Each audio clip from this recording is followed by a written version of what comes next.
Welcome to another episode of Wellness Wednesday with Britt. I am Britt, and today we're talking about finding what feeds your soul, what sparks joy. We have a lot going on with our bodies, but something that has always helped me and that I believe can really help others is finding your your passion projects, those things that really set your soul on fire. So today we're talking with an amazingly talented young man who's going to speak to us about what sparks his soul. So let's go ahead and get into that. So we are here today speaking with Charles Rojas. He is a musician, actor, filmmaker, and just all around extremely talented and great guy. We're very lucky to have you here today, Charles. Thank you so much for taking the time to speak with me. How are you doing today? I'm doing really, really well. Thank you, Brittany, for having me. I'm excited to talk about everything. Of course, yeah. So listen, I really, really enjoyed your recent song lately that I'm going to be playing at the end of the video or of this interview. Just to kind of get into a little bit of your background. What is your artistic background? What do you do? What is your history? Um, so, musician, actor, filmmaker, it's taken me, I guess, a long time to feel like all three of those are kind of my things. It started with music. Music was the first thing that I was drawn to that I knew wasn't going to be just a phase as a kid. So I began playing guitar, studied music in college. And since college, I've been working as a composer for music in commercials and advertisements. And that's still something I do to this day from my home studio. And are you in your home studio right now?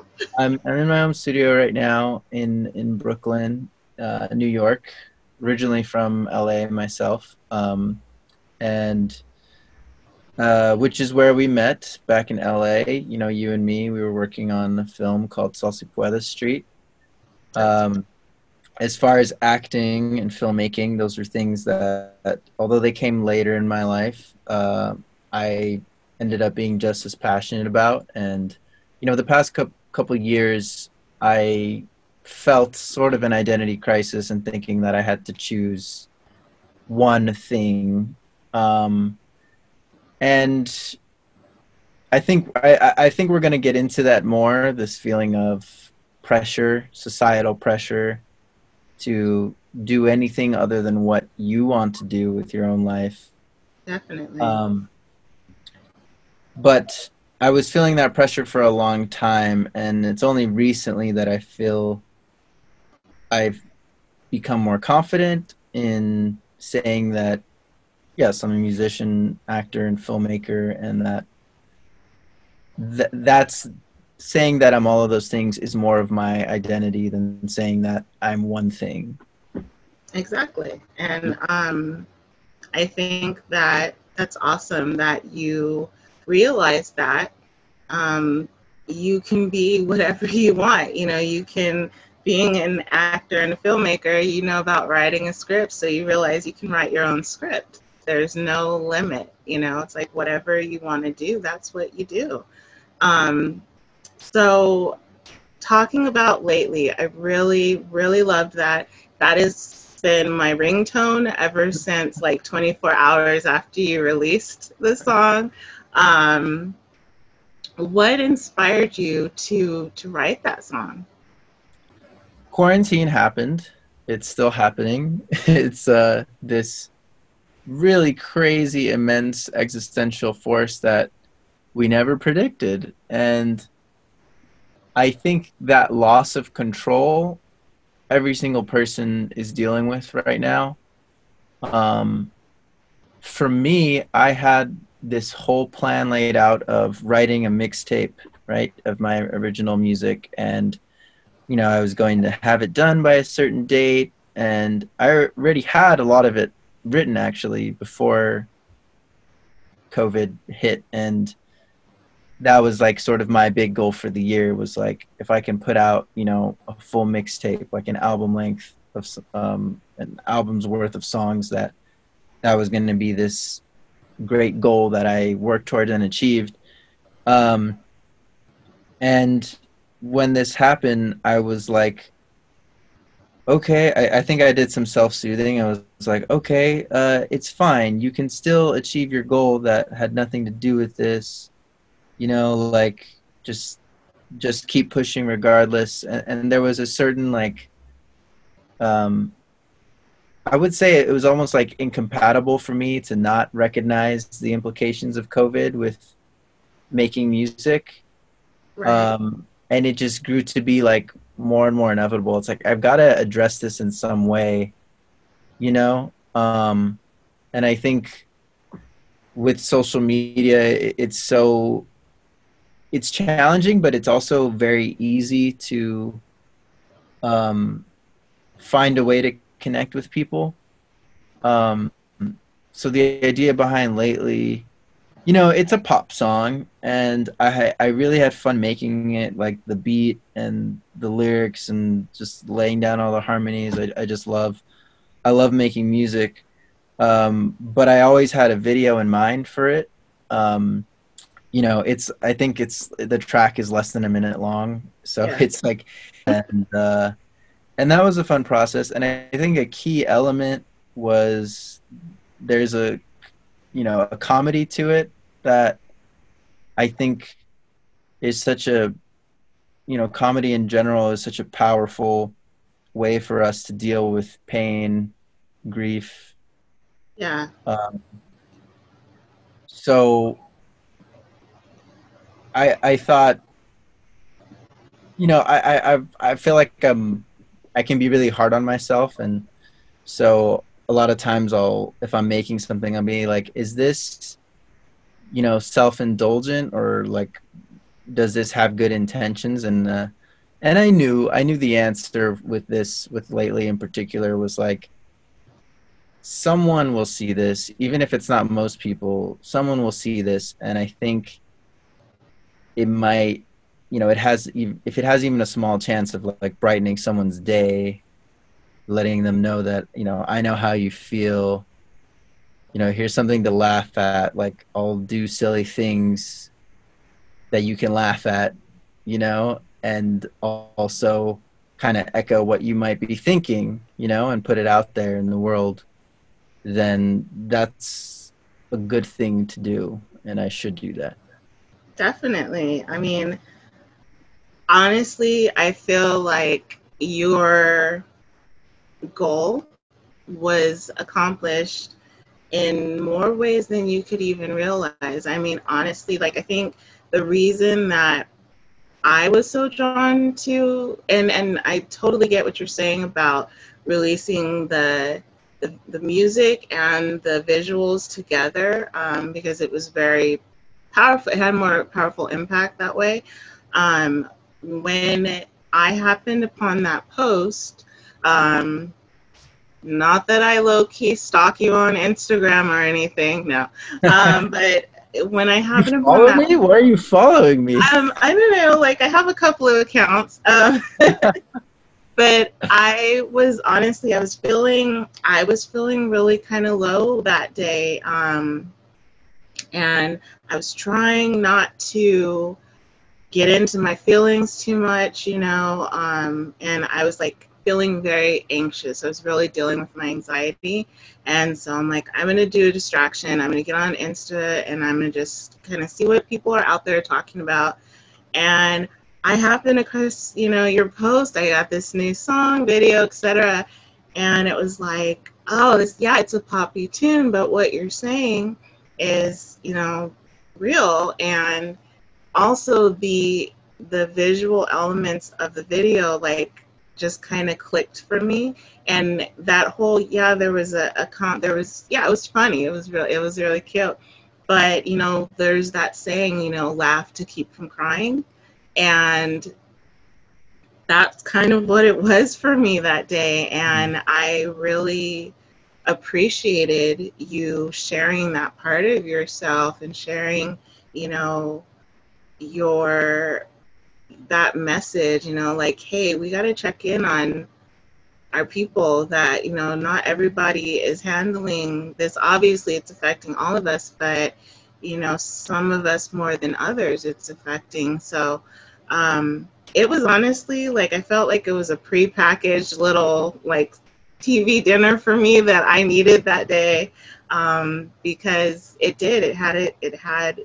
left its mark for sure. So you know, that's just me telling my little bit and 2 cents about it. So, I mean, there's a lot of people that are consuming on our social media that don't engage, you know, that are just in the background consuming it. And you have no idea who you're affecting and impacting when you post something like that. So I'd say that your goal in that has been reached by way more than you could have ever imagined. So thank you for putting it out there, because that is like literally my jam, and I still love it to this day. So going a little bit further into you know, the impact that quarantine, COVID has had, and everything. I know before we started this interview, we were talking a little bit about how your new situation living out there on the East Coast has affected, you know, your mood and everything. What do you do to kind of combat those feelings of, you know, depression or anxiety? Like, how are you handling that? You know, how are you dealing with that? Um, it, it's such an important question, I think, for everybody right now. Um, for me, I honestly, I think I'm handling it better than I have in years right now. Like even just in this moment, I know that to be true, and I'm proud of that. I'm also like very aware that it, you know, it hasn't just been a snap of my fingers to get here, and that it takes a lot of protecting and maintaining. So for me, yes, moving to New York was difficult. I moved in with my girlfriend. Um, we have this great apartment, and where I have this home studio, and you know, we're a team. And I think right off the bat, I think just automatically by not being alone during this time it's a blessing, and it's something that I've been very grateful for. Um, I think that you know, it must be hard for anyone who some people prefer being alone, so you know, it's different for everybody. But I think for me, had it not started with that, it would have been even more challenging. I've also been in therapy for the past 6 months, and that's been such a huge help for me, you know, even before COVID.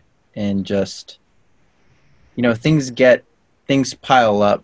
And I think as humans, we're very prone to thinking that we have it all under control, and that we are able to regulate our own emotions. And um, you know, there's a lot I could say. There's a lot I could say about, you know, circumstances of that, my path, my personal path that I've been on.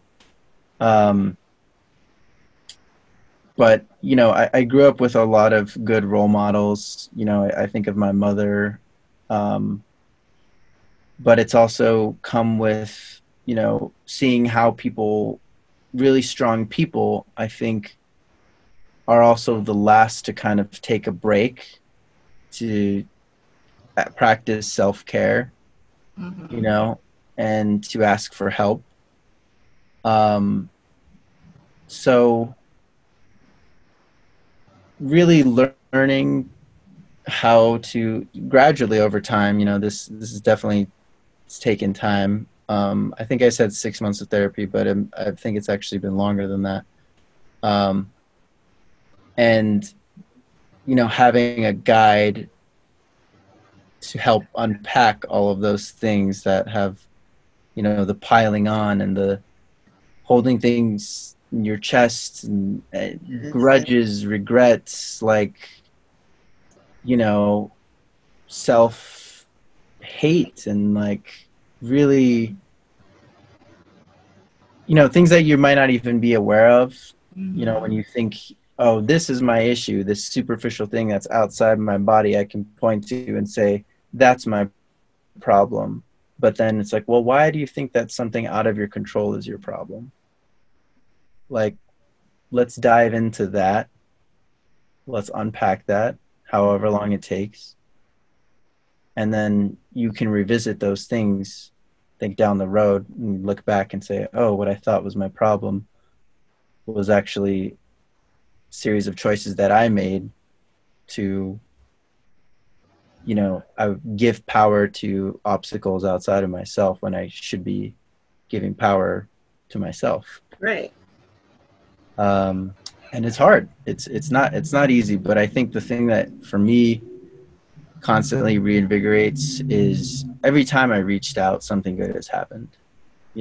Anytime I've reached out to another person, even if it's just realizing, oh, that might not be like the person for me, it's like, but just learning and building up those muscles and that sort of emotional and mental fitness, I think, and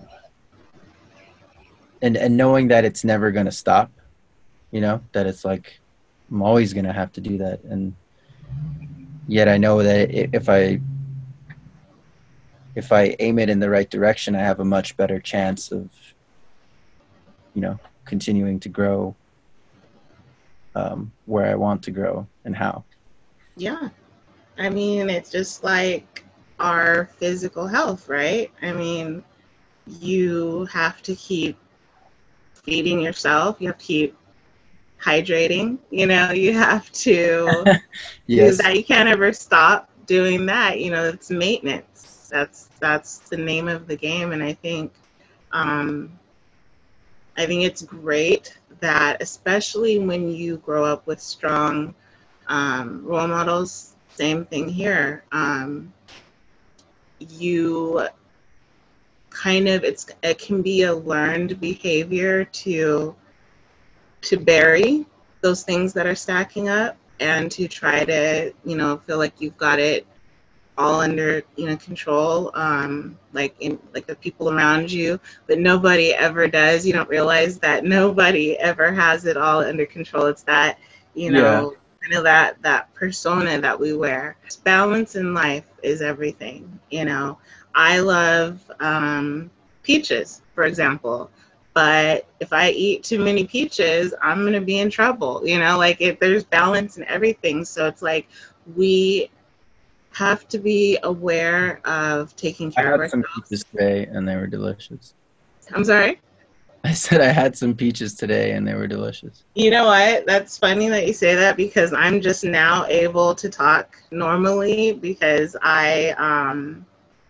that's why peaches are on my mind, because I ate an unripe peach, but I was really determined to eat that peach, and I actually messed up my jaw on this side. So yeah, peaches are a big trigger for me right now. But we have to focus on ourselves. We have to have that self-care, and we have to give ourselves permission to take care of what's going on with us. But at the same time, the balance in that, I think, that you mentioned, is also checking on other people, flexing those socially aware, social compassion muscles, and finding the balance between, take care of self, but also reach out to others and know when to be able to look out for, your friends and your family, and even, strangers, just have some compassion. I think it goes a long way. You spoke to me also before the interview about a new project, social media project that you have been working on. Can you go into that a little bit? Definitely. So Playlist of Color is it's all one word on Instagram at Playlist of Color. It's a new initiative that I've been working on with some other people in the music industry, um, focused on connecting Black artists and other musicians of color with music licensing opportunities. So where that comes from is my um, my main thing I do for money is writing music for commercials, and I've been lucky to kind of stumble into that as a career path, in addition to making those like funny music videos that I do and act and make films. So through that, um, I've had the chance to work for some companies that work in what's called sync licensing, which is short for synchronization, and that refers to anytime music is used in media. So, we think of like film, TV, and commercials. Those are three of the big ones. So it's synchronizing the music with the visual, and that's where the term comes from. So sync licensing, it's an umbrella for all of those things. So what we're doing is we have a Spotify playlist called Playlist of Color. The link is in the bio of our Instagram for Playlist of Color. And in the exact same sense of community we've been talking about, I've been reaching out to other artists kind of, in a direct way. So rather than, like highlighting artists who already may have a platform and who already like have a lot of streams on Spotify, we're focused on yet to be discovered talent. And starting, within my own community and expanding that through the artists I meet, through the Black-owned music publishing companies that I've met. So yeah, it's in its infant stages, but I'm very, very excited for this potential. So yeah, we've got the playlist itself. We've got the network, the growing network of music businesses and music makers. And then the last key part of this is building a centralized database for, at the minimum, the contact information of everybody on the playlist, and sharing that with these music sync licensing companies so that, they can discover music through the playlist and contact the artists directly. And, if even we can bring those two worlds together, I think it's a step in the right direction. Definitely. That's awesome. Obviously I'm a consumer of a lot of, television and movies and commercials, etc. But, the average person who's not working in that field is not going to think about licensing issues and where even the music is coming from. You just consume it all in one package, which it's meant to be enjoyed that way. But I think that's amazing that you are working on putting people of color in touch with those that are able to get exposure for their talent, in these different mediums. So I will definitely add that in the credits. So to close out, thank you so much, Charles. I really appreciate you taking the time to speak with me about all of this. And I am also really fortunate that you have allowed me to play your video lately in this interview so that everybody knows what we're talking about and can see what a cool video and song it is. So would you like to introduce your video? So thank you so much, Brittany. Yeah, so to anyone watching this, let me introduce you to this song, video, experimental, fun piece of content known as Lately. Here you go. Lately, all the trips that I'm taking are daydreams. Only move that I'm making is pacing. Same old steps that I keep on retracing. Yeah, lately, waiting for the day I won't wake up to the same thing. When it's over, I'll be done with time wasting. Seize the day in a way I just can't lately. Yeah, lately.